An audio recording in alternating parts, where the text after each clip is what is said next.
Uh, um, Good afternoon and welcome. Welcome, Ambassador Whitaker.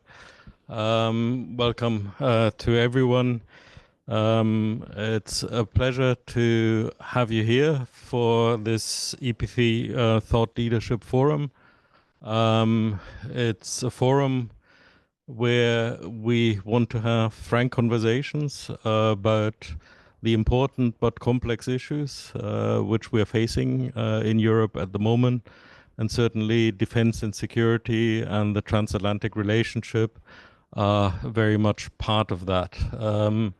In the EPC, we have been focusing on defense and security increasingly, especially in the last year and a half or so. We established a project on defense and security, DefSec EU, where we're looking into what this changed environment and this much more challenging environment means for defense and security, the industry, what it means for NATO, and what it means for the EU and the complementarity between these different institutions. So this is a great opportunity to hear from you about where you see the transatlantic relationship going, especially focused on defense and security, and what we can expect in the coming months and years in this space. Just to note that if we do have media, then please do not record. We will have a recording from the EPC available later on. But without any further ado, we'll start with some keynote remarks, and then I will have some questions to follow, and then we'll also open it up to the audience. Good. Well, thank you. Yeah, there we go. Unfortunately, I think that was for you. I assume these microphones are not to amplify, or they are to amplify? On. Okay. Is that better? I don't think that changed anything, did it? You can hear me now? Okay. Good. Thank you. Welcome. Thank you, my friend. It's good to see you again. And, I'm excited to be here to have this conversation. I was just in Latvia yesterday at the Riga conference, and similar questions, similar discussion. And so it's always good to revise and extend my remarks, especially as you know, I'm a plain-spoken Midwesterner, but sometimes too plain and too spoken to to allow a fulsome discussion of these issues. And I want to point out, this is I'm just going to put these down because that's more distracting than anything. Sorry, Julia. I apologize. I know you worked really hard on those, but I think the Q&A is important. But I just want to tell you, from the United States perspective, this is the moment that we're expecting coming out of the Hague Summit and the agreements and the goodwill that generated between all allies, that the United States is fully expecting for Europe to operationalize the 5%. Now, what does that mean? That means year-over-year investments, not just in capabilities, and those are important. I don't want to suggest that they're not important, because the capabilities are ultimately what we need if and when a fight were to break out, and we had a situation where all allies need to rally. But it's also an investment in the industrial base. And in recent discussions that I've been having here in Brussels and together with our allies, I don't see European defense industry acting as quickly as they probably should be, based on the commitments that we made at The Hague, the $300 to $400 billion a year more that ultimately allies will be spending. And that manifests in many different ways, how we get to a response from the European industrial base. And I'm not suggesting that somehow the United States is doing much better. But we are able to meet the demands for the current wars that are going on, like the one in Ukraine, and deliver the important and necessary weapons and munitions that are urgently needed by Ukraine right now in their war against Russia.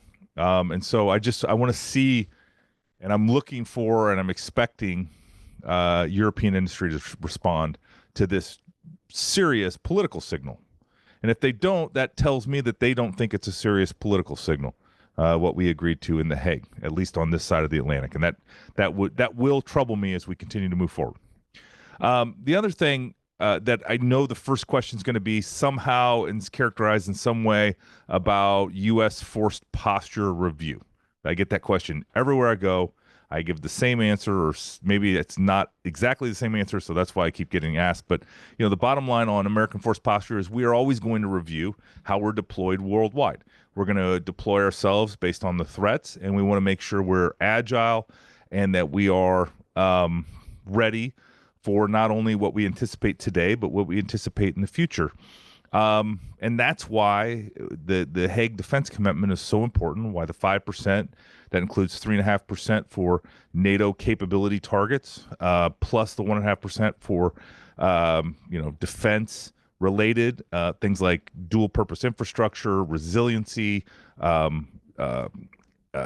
hardening of infrastructure, the kinds of investments that ultimately are going to prepare us for any conflict, because as we see right now, the modern battlefield and the modern war is fought by trying to take out another country's power grids and oil production and storage, and so we're going to have to make sure we're ready for everything we see.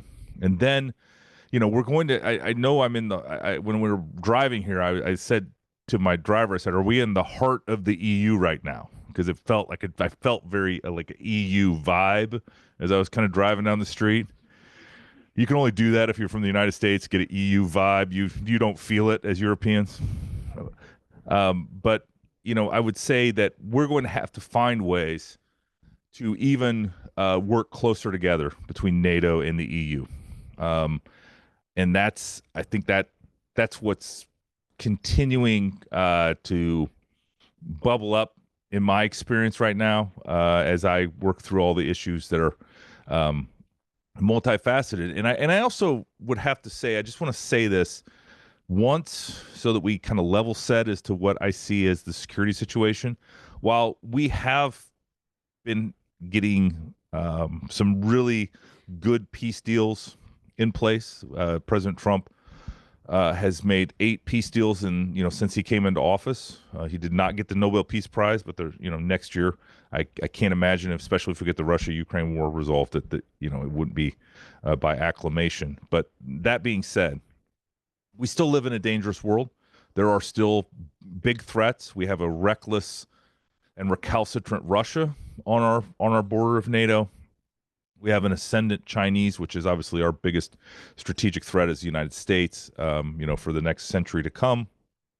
And we have the continued threat of terrorism and hybrid activities. And so you put all that together is we cannot believe that we're in a moment of peace. I mean, this is what the Iranians were trying to do to the United States and our allies, and what I think the Russians are trying to do. It's a moment of no peace, N-O peace, and N-O war. No peace and no war.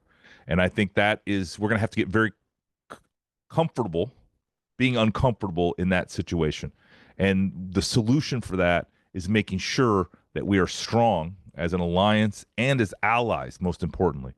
Because everybody wants to talk about Article 5 of the Washington Treaty, certainly ironclad and sacred. However, Article 3 is also equally important, which reminds all the allies to invest in their own individual security and in the collective security. And I think that's where, since we made the convincing political commitment in The Hague, we now look to all 32 allies, including the United States, to respond by year-over-year increases in military capabilities, together with increasing investments in infrastructure, cybersecurity, and all the things included in the 1.5% on resiliency. So that's all I have. And I did that off the top of my head. Was that okay, Julie? Did I forget anything? Okay, perfect. She says wonderful. We need the applause now. So.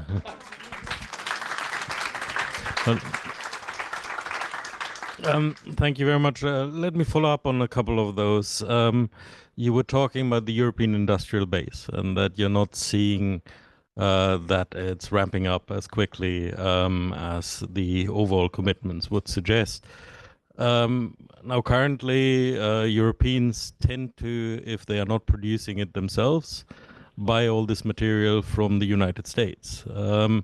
So why would that be a problem going forward?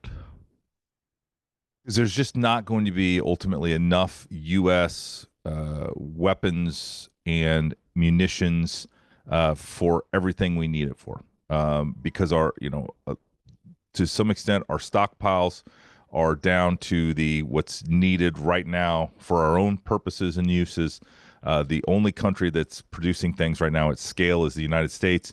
There are a few other allies like Turkey that are producing things that are needed and will replenish the stocks. But I don't see the big industrial producers in Europe producing as much as that is going to be required. Again, we're talking about ultimately, and the United States just to put this into context, the United States, if we're really going to equalize with the United States, Europe and Canada versus the United States, the U.S. just passed, I think, the NDAA today or yesterday.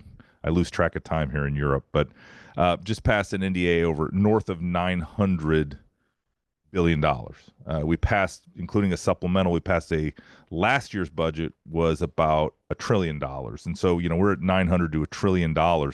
Europe is nowhere close to that. And if they equalize, that's going to be $300, $400, $500 billion by the other 31 allies to equalize with that. And that is a massive amount of industrial capacity that's necessary, innovation, and the like.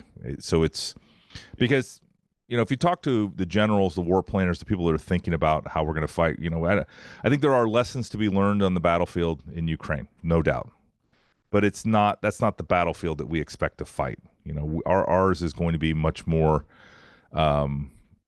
jets and missiles and air defense together with tanks and artillery and the traditional things that right now you can't even get very close to the front line in Ukraine because of the drone and electronic warfare situation. So it's a different battlefield that we expect to fight, and we need to be very strong in those matters, and we're just not producing anywhere close to enough.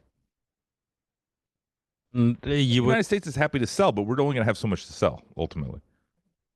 And you were talking about the commitment which European countries have made. Where would you say they are now in terms of fulfilling these commitments?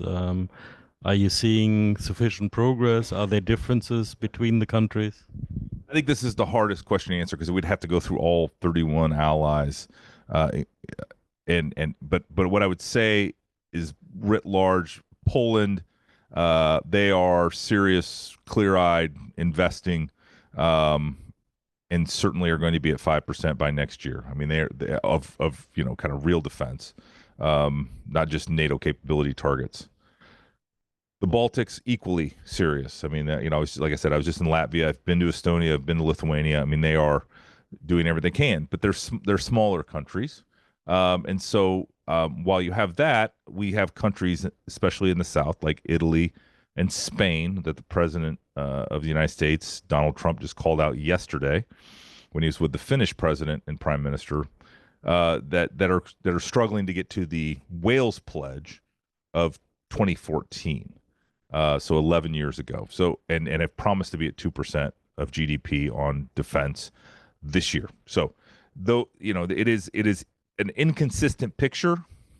And one of the things that I'm doing as I travel around the alliance is urging this year-over-year commitment, this year-over-year growth, to demonstrate that first we're not on a Wales curve where people wait till the last minute to, sort of hit the commitment, but also that we can the strength can be incremental and grow, and we can then practice and exercise with the new formations and the new, infantry and the new tank battalions. So, I would say it's right now, it's probably a little too soon to tell, but the accountability that we did not have with the Wales commitment from 2014 is now in this current round of the Hague Defense Commitment, where you're going to see a lot of discussions at foreign ministers' meetings, at defense ministers' meetings, and at summits of the heads of state and heads of government, where we pull out the charts and demonstrate what folks are doing to reach their spending. Let me turn to another issue you've mentioned. Our neighbor to the east, the threat from Russia. We've seen over the last weeks that Russia is testing NATO defenses, is sending drones, warplanes into our airspace. What is the US response to that? Also in the context of the continued commitment to common defense against Russia? Well, I'm going to push back. Sorry, this won't be the last time either. I don't think you can say what is U.S.'s response, because it is what is NATO's response. I mean, we are part of an alliance. We're expecting all of our members to respond. First, I think you can't assume that Russia is doing these things intentionally. I think there is a lot of recklessness and incompetence that can be ascribed to the Russians and their activities that shouldn't be ascribed to intentionality. I think that gives them too much credit. There have been three things in recently that the Russians have really reacted to and complained about. They complained about when the French seized one of their Shadow Fleet ships. They complained about when the United States continues to discuss potentially deploying Tomahawk missiles in Ukraine. And the third thing they complained about was when President Trump called them a paper tiger. For a day, they tried to convince the world that they are really a bear. And as Mark Rutte said so well, a bear doesn't have to convince you that they're a bear. They just are a bear. And so I think we need to talk about, we're preparing not because Russia is this great economy with a great military. I mean, they can't even get 20% of Ukraine after 4 years, almost 4 years. The reason Russia is so dangerous is because they're reckless, they're incompetent, and we just have to expect that they'll do something stupid, mostly to demonstrate to the world that, they think they're a bear. And I say that intentionally, that they think they're a bear, not that they are a bear. So you add that all in the mix, and it's why we need to prepare for both the reckless nature and for what we're seeing, their willingness to sacrifice tens, hundreds, a million citizens on the battlefield for no strategic gains. And so, that's where we find ourselves. Now, preparing for this is going to require us to get better at a lot of things. First of all, NATO responded both to the Polish drones by shooting down some of the drones, and by being able to track all the drones and know exactly when the incursion happened and how to address it. And same thing with the Estonian air incursion. Those planes were immediately tracked from the moment they took off. They were intercepted, they were escorted, and determined that they were not a threat to NATO citizens or assets, and so were escorted out of Estonian airspace.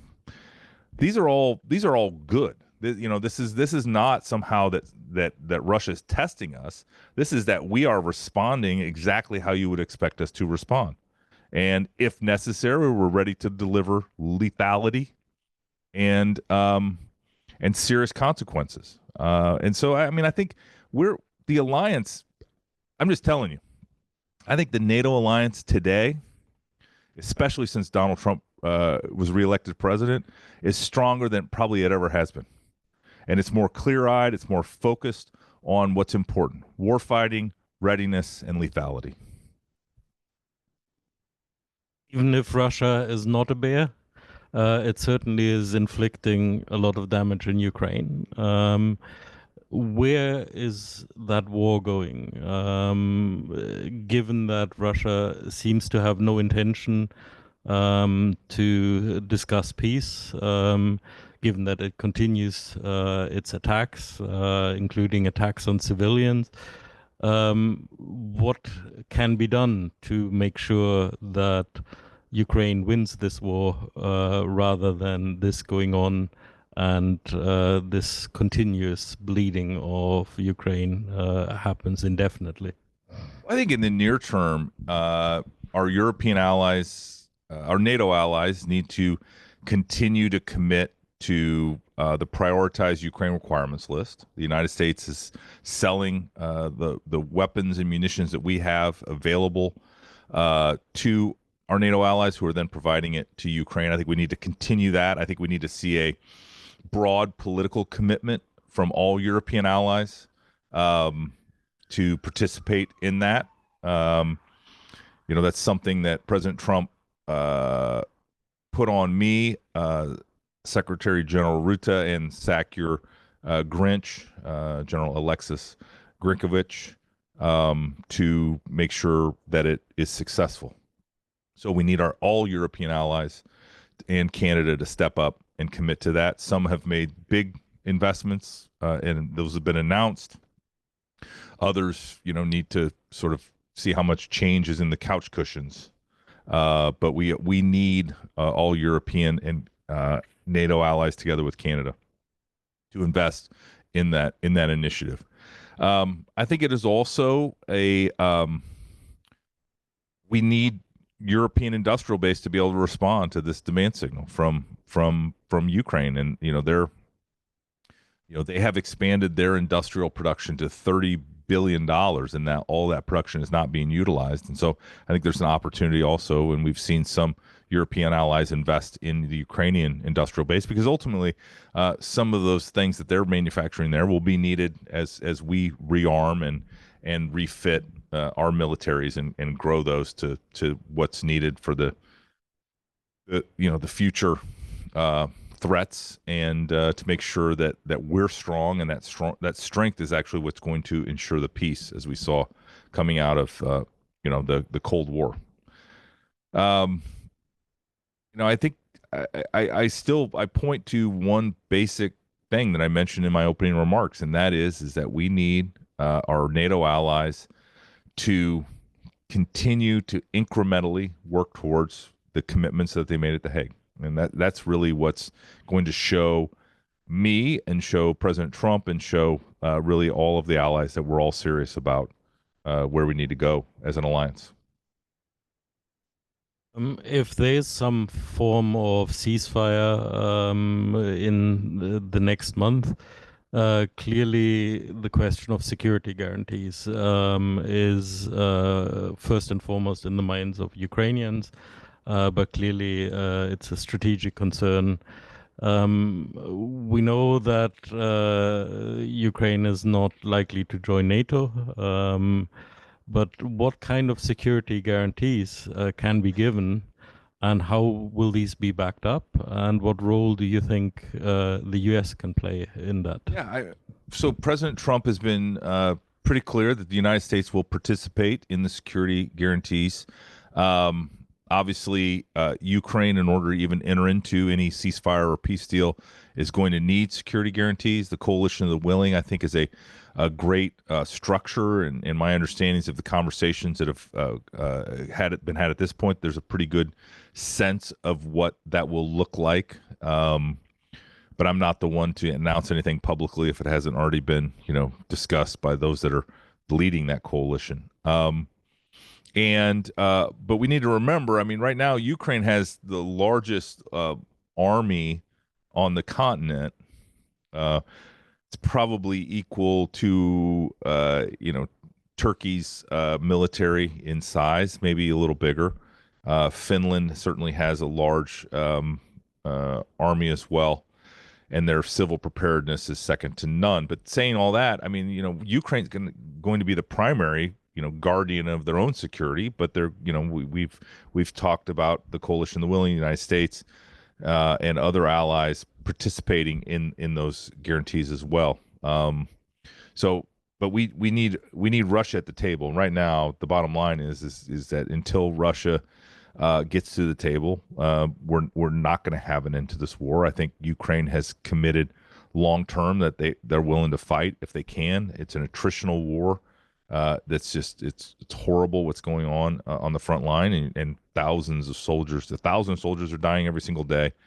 And hundreds of thousands, and million soldiers have been casualties over the course of this war. And so it's time to end. President Trump wants this war to end. He's working very hard and continues to work very hard. I mean, obviously, he brought peace to Gaza. It appears, based on everything we know, Israel has confirmed that there is a ceasefire in place, and I think there's a real opportunity to have the Ukraine-Russia war be the next one that's resolved. And we need all the pressure we can get equally from our European allies. I mean, they need to continue to pressure Russia. They need to stop buying Russian oil and gas, even if very small volumes. We have way too many NATO allies still buying, especially Russian natural gas, and then we have obviously the ones that have been publicly discussed that are still buying a lot of Russian oil. We need to end that. And so President Trump is going to continue to create the circumstances and the leverage that's necessary to get Russia to the table. And he's done it before. He'll continue to do it. He has a lot of things left that can be played, and so I feel a lot of cards left to be played. And so I feel that he is going to continue to work on this if there's a deal to be done. But if he determines that there's not a deal to be made, that Vladimir Putin is not serious about ending this war, then I think he's just going to continue to do what he's doing, continue to ratchet up the pressure, continue to increase the consequences for Putin continuing this war, and we'll just have to see what kind of magic combination we can unlock here. Because I really do. I wouldn't bet against Donald Trump in resolving this conflict. You also mentioned China, and I'm wondering where you see that relationship going, also with a view of the role of NATO in that. One issue which is often mentioned in China is what is seen as the expansion of NATO, also into the Asia-Pacific. How would you respond to that? Well, I mean, so first of all, the United States and many countries in NATO have allies, and those allies sometimes are in the Pacific. And there's no reason that we can't share military expertise and submarine building and intelligence sharing. Just there's a lot of things that allies do, and we continue to do with our Indo-Pacific partners, and obviously standards for weapons and industrial base production can be shared. There's just a lot of opportunities to do that within an alliance like NATO, and how we have done it in the past and will continue to do it. China certainly, if they want to be a power in the world, and they want to work together within the institutions that have been created to manage kind of countries' relationships, then I think there's a way to peacefully coexist. But obviously, we can't have a threat to the sovereignty of a country like Taiwan. I think that would be of serious concern in the United States, and or threaten any of our other allies that are in the region. And so, the United States just wants to make sure that we all get along. We want peace. I mean, President Trump has demonstrated now that he is a peacemaker, and he wants all human beings on the planet to live in peace and have prosperity. And I think we hopefully will be able to negotiate a successful trade relationship with China, and find other ways that we can work together with the Chinese, because again, we just we do not seek war, but at the same time, the United States is going to continue to be the most powerful military country in the world, and that power and that strength is what's going to ensure the peace for the United States and ensure the peace for allies. Because we're also expecting, and I just saw where Taiwan agreed to 5% on defense, and I think we're expecting our allies to really not expect the United States to come to the rescue if they're not investing on their own defense. And I think that's been the clear message from President Trump. And we are expecting our allies to step up and to be partners with the United States and to be allies with the United States and be willing to kind of join the fight wherever it might be. A final question from me, and then I'll open it to the audience. And it's a very general question, but certainly since the election of Donald Trump for a second time, there have been a number of questions around the transatlantic relationship. And many Europeans feel, also given the issues in trade, given the sometimes a difficult relationship, that America is not as committed to the alliance as it has been in the past. How would you reassure Europeans that America still is an ally of Europe, or would you reassure Europeans? Yeah, and I do it every day. I feel like that's my main job, is to reassure our European allies that the United States, sort of is still here.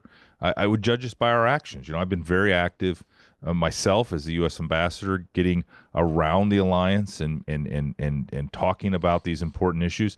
But I've also been very clear about our expectations. That the free ride, kind of, if you remember how this all started with Pete Hegseth showing up here in Brussels and talking to NATO, the free ride is over. And certainly the United States, wants to be a great ally, wants to be a great partner, but we're expecting it to be a reciprocal relationship where our European allies and the Canadians are also stepping up and equalizing to share the burden of the transatlantic defense and security. And we know that it's not going to happen overnight, but we expect, again, year over year growth and progress, and we're going to expect that. And so far, we're seeing that. Although, I mentioned a few allies that we're watching very closely. I want to see them continue to step into where they should be with their, some of these countries are big economies, big growing economies. In the Spanish, for example, have a growth rate over 4%. I mean, most of Europe would kill for that kind of growth rate. I mean, we're just not seeing that in some countries, but.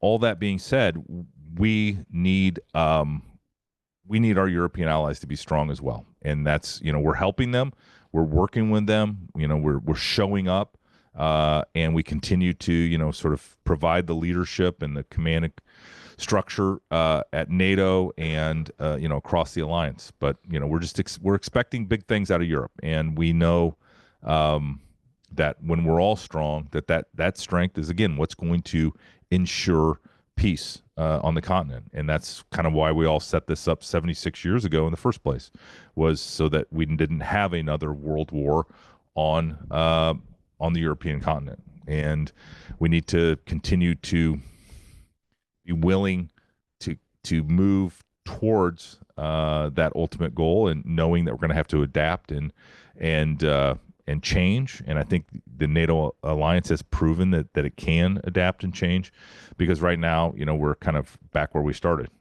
to be honest with you. And that's, I'm fine with that. But again, we need our European allies to demonstrate that they're equally as serious about, providing for their individual defense and security, and therefore the collective defense and security. Thank you very much. So I'll take probably 2 or 3 questions at a time. If you can. Time? 2 then. I take as many as you want. If you could identify yourself and the organization you represent, please. Thank you so much for giving me the floor. Zoriana Stepanenko, Radio Free Europe, Ukrainian service. So I have the respective question about the war in Ukraine. Ambassador Whitaker, you mentioned in your introductory remarks that lots of cards left to be played by President Trump, that President Trump is still working on creating the circumstances to get Vladimir Putin involved and interested to the negotiating table.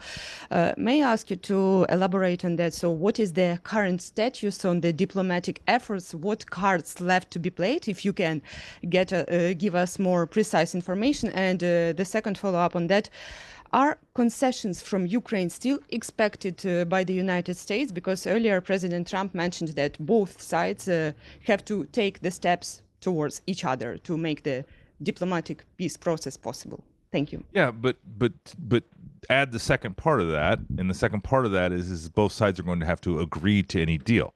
And so, I mean, it is, he has said that it's not, neither side is going to be happy with any peace deal that's made, but both sides are going to have to agree to it. And I think that's the biggest challenge. I mean, we can talk about things like sanctions. We can talk about oil and gas consequences.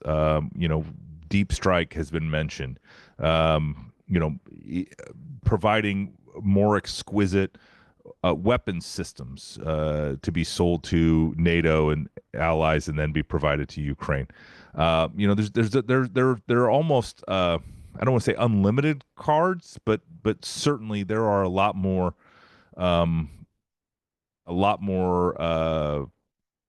again consequences for not doing a peace deal that could be brought to bear against the Russians. And there's already been a lot. I mean, we've already, the United States sanctioned India and put a 50% tariff. We have, we have opened up the stockpiles and the production capacity of the United States to be sold to our NATO allies and provided to Ukraine. I mean, it is, and those weapons are already flowing into the country. They're being used on the front line. The Ukrainians, from all indications, are very happy about kind of that, because these are the things that they have told us they need desperately, and those are being shipped as we speak, and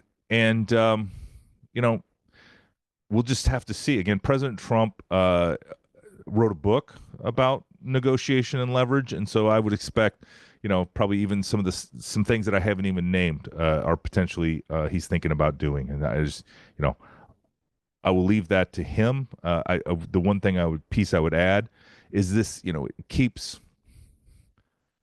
instead of asking what the United States is going to do, I would prefer to ask what we all are going to do, because Europe is consequential.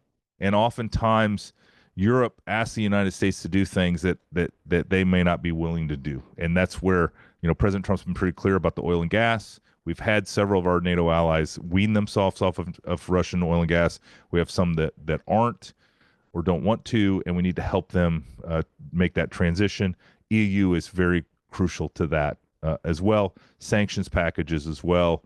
There's still a lot of tools in the toolbox, but at the same time, we got to make sure to put pressure and leverage, but without ending the relationship. And that's I think that's the feel that uniquely President Trump has for these types of situations. He's done it in 8 different circumstances, including most recently in resolving this Gaza situation, which many of us didn't think was even possible. And so I think that's how I would answer that question.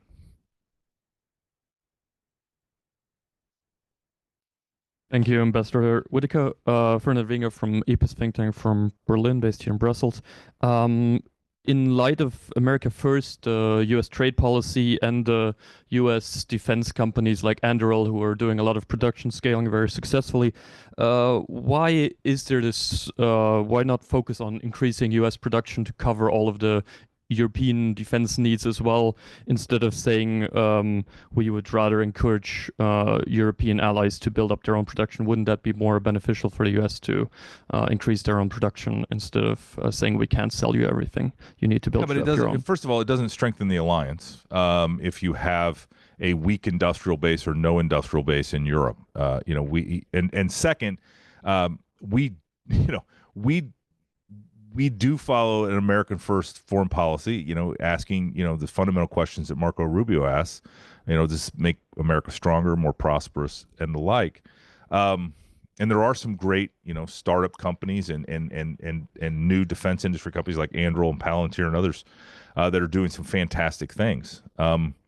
But, if the unfortunate happens, and that is that war breaks out again, we're going to need everybody on a posture that they can produce, they can scale, and they can build what we need. And that's what we've learned, especially I'll give you one example in Ukraine. While we're not going to fight the same war, there is I think I don't usually quote Stalin, but Stalin did say that quantity is its own quality, and there is like 155 shells. There is almost an unlimited amount of 155 shells you can send downrange against your opponent. And of course we have precision guided systems that can be also turned into mass and quantity as well. And so we just need people to produce more and to have more in the stockpiles, and because we're seeing just the amount that is being used on the front line. I guess my point on the battlefield in Ukraine is just to compare and contrast where, Iran lost the 12-day war. It was mostly because Israel knocked out their air defense systems and then bombed the shit out of them. Pardon my French. And the difference is in Ukraine is that they still have air defense. And so you can't fly bombers over, the country without them getting shot down. And that's the difference. And that's, if you think about how the United States would fight a war, we would, with our allies, we'd take out air defense, and then we'd, freely transit the country and drop big bombs on them, just like we did Iran. So I say all that to say, I just don't think America first means somehow that we only care about the United States. And also, if we're going to have and expect our European and Canadian allies to spend $300, $400, $500 billion more a year on their own defense and the collective defense, I'm guessing those politicians want to create jobs in their own countries as well. I mean, I don't know, but I'm guessing that is an instinct that is probably crosses across all languages and societies, that, politicians want to provide, jobs for their constituents. Camila Castro, Cities Alliance with the UN. Ambassador, NATO is engaging more with partners in the Global South and on global challenges from terrorism, hybrid threats, climate resilience. How does the US see that evolution? Is more strengthening NATO's relevance, or rather stretching the alliance beyond its core function and its core mission? It's a great question. I'm not sure which part I want to address, because personally, I think we continue to see partners as an important extension of NATO. Whether it's, as I mentioned, the standards that we provide, the military training we can provide. I see there's a lot of benefits. Really, across the Middle East and North Africa, the Pacific. I see there's a lot of opportunities, but I think there is a concern among many of us that we cannot have NATO kind of be all things to all people. It needs to focus on the primary responsibility, and that is the conventional defense and nuclear defense and security of the European continent and the transatlantic region. So, those are all issues that we continue to work on and wrestle with and make, because at the end of the day, it's all about priorities and what you prioritize and how you prioritize it. And so in the near term, a lot of our priorities and a lot of our attention are on that kind of that core mission set. But at the same time, I think I really believe we can walk and chew gum at the same time. Plus, we have a very large staff at NATO, especially what I call corporate NATO, which is the international staff and the international military staff and the like, that I think we can address all of these issues. But, some of it just depends on the resources that are made available by the allies and their governments. And, we right now seem to have the resources necessary to address all of these things you mentioned. probably, you know, the United States is not going to be pushing for NATO doing much, if anything, on the climate change set of challenges. I think we're going to push back on that and expect that our allies, if they're interested in that, can use their own government functions to address those issues. But again, we're trying to do is the United States is kind of the leading voice in making sure that NATO gets back to its core mission, and that is, again, warfighting, lethality, and readiness. And we're going to focus a lot on that in the near term, and at the same time, all of our global partners, whether in the Middle East, whether in the global South, whether in the Indo-Pacific, and all over the globe, are American allies as well. And so certainly NATO provides a great platform, especially on the military side, to leverage all of our allies so that we can all work together and all get stronger together. Ron Cook from the Associated Press. I wanted to ask you about the airspace. We have, yeah. Very familiar. I wanted to ask you about the airspace violations that we've seen over the last month. Poland and Estonia activated Article 4, which is not unheard of, but reasonably rare. And then Denmark had quite an interesting bunch of things happening there, and they've played it down. They haven't attributed anything, of course, but the Prime Minister said at the same time, it's only really Russia that can kind of do this hybrid thing that we're seeing. Do you think that's a better way to act within NATO? Do you need to tamp things down, perhaps, when it comes to these kind of things and have a quieter response? I want to give you a very thoughtful answer, so that's why I took a minute to consider what I was about to say.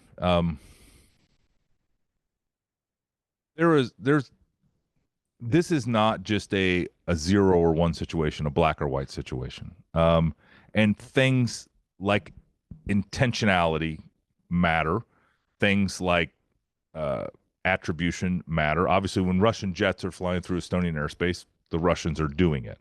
But when we have reported drone sightings or drone incursions, I think we first have to know what the facts are. And I don't know about you. I mean, you maybe follow this even more than I do, but I haven't seen a full accounting yet of exactly kind of what happened. I know I was in Washington, D.C. Before I was confirmed, and there was a massive amount of drones, and the news was all about the drones, and there was never really an answer other than just when you talk about drones, people see more drones. And I'm not saying that's what happened in Copenhagen or in Denmark, but I think we need to, as has been famously said, stay calm, carry on. I mean, we need to focus on lethality, warfighting, and readiness. We also need to improve some capabilities, and I think I've been pretty outspoken, both going to military exercises and talking about with industry counter your UAV. Whenever I have somebody from American industry or people that are venture capitalists, and they ask me, Matt, what's going on? What should we focus on? I say, please, I need you nothing but air defense and counter UAV systems. That's what we need, and we need to keep, as an alliance, testing them. We need to keep getting better at it, and be ready to fight and counter the drones. And there's some really amazing technologies that are not fully deployed, but are certainly have been developed and should help us in those fights. And we also, I think we need to think about how we do hybrid war, because you just pointed out to an example that something happens and we respond. We need to get out of that. We need to sort of, if something happens, we need to determine what happened, and then if we respond, we can respond. But as has been said, and I think is very appropriate, revenge is a dish served cold, and we, if we're on an escalation ladder, then we need to think about and have an agreement among the allies how we're going to do hybrid, and not necessarily just always, kind of do what's obvious. And because again, even even if Russia is not testing, and even if you ascribe a lot of this to incompetence, which I do, as you can tell, I still think there is there could be unintentional testing as well. How do we respond? And my point is that we've responded very well, and we're only going to get better with these investments that I've been talking about here. So all that to say, quite simply, I think we got to make sure we don't have the political class overreact, and we don't have our citizens overreact, and we make sure that NATO is focused and our allies are focused on, especially, kind of the thing. The one thing needs to be the one thing, and we can't be distracted just because of some, issue that is reported to have occurred. Does that answer the question? I don't know. Can I maybe follow up on that?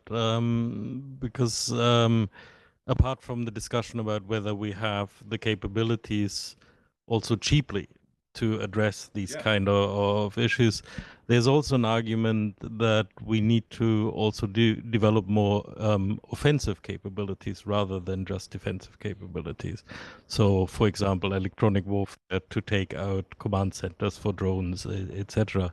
Is that something which is in the consideration? Well, I mean, we have ongoing discussions on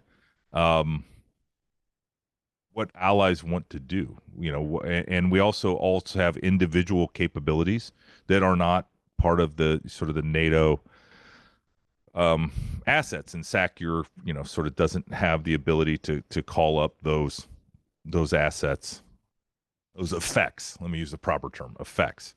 But a lot of this is just is a desire by countries to do something, to either respond or to play the same game that we think is being played against us. And I'm involved in those discussions almost every single day with many of our allies and as a full group, just talking about kind of where we're at, what we know, what are the facts, because that's, I think, the most important thing, and then where we should go from here. Because I don't think we don't need to escalate ourselves into a war, ultimately. I mean, we just need to really think about what are we trying to do? What are we trying to accomplish? We're trying to accomplish peace.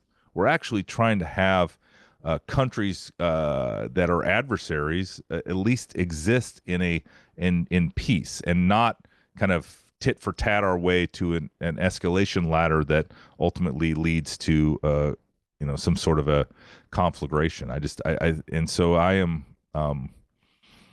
want to be serious. I want us to be very strong as an alliance, that we can do anything we want at any time.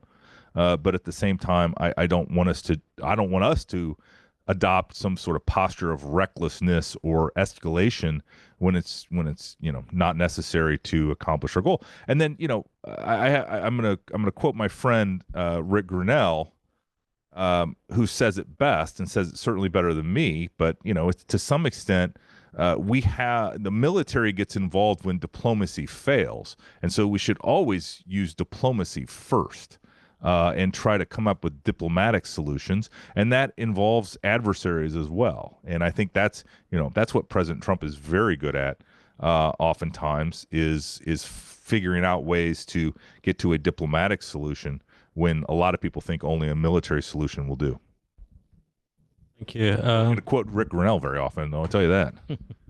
Well, we've had Stalin, and so.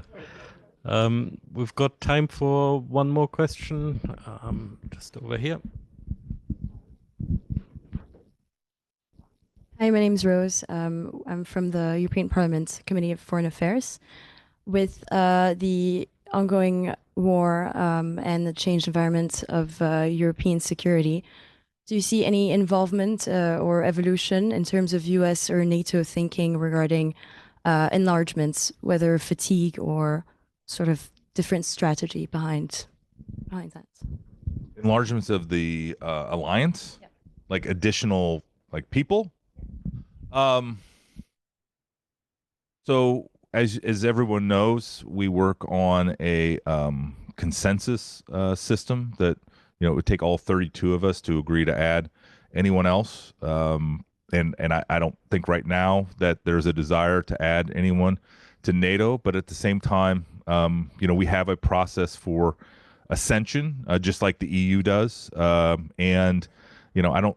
It is up to all 32 allies. This is one of the things that I often say is that Russia doesn't get a vote as to who joins NATO, though 32 allies do, and we just have to come to a consensus from all 32 allies as to who would join. And again, I also think there are some interesting potential. And again, we have various relationships at NATO and the United States with many countries that would be potential additions to NATO, but at the same time, we would have to have all 32 allies agree to that. And right, as of today, I don't see that we have 32 allies that are in agreement of adding anyone. And we want to make sure that anyone we did add, agreed to the same values and the same way of life that we all are protecting. Thank you very much, Ambassador. It's been a... And that doesn't suggest that some countries under consideration don't. I know how these reporters think. They somehow think, and since I'm this Midwesterner here, and kind of assume everybody knows what I'm thinking, I had to add that proviso. Sorry. No problem. So thank you very much for being frank and outspoken. Certainly these issues are going to be on the agenda for, I suspect, years to come. I think we still face an uphill struggle. It would be great, I think, to have peace, and certainly the Ukrainians, more than anyone else, deserve peace. But the question is whether we have an aggressor at our border who's willing to go down that route, who's willing to commit to a sustainable peace, because the last thing we would want is that this comes back and potentially is even more dangerous when it involves NATO as a whole. So thank you very much. We are looking forward to continuing the discussion. Thank you to your team as well for organizing this. We will be very happy to have you back in future to see what progress we have made. Thank you all for coming today, and just to announce that the next Thought Leadership Forum will feature Theo Franken, the Belgian Defense Minister, on the 21st of October between 11 and 12 here at the EPC. So I hope to see you there. So thank you very much and see you soon.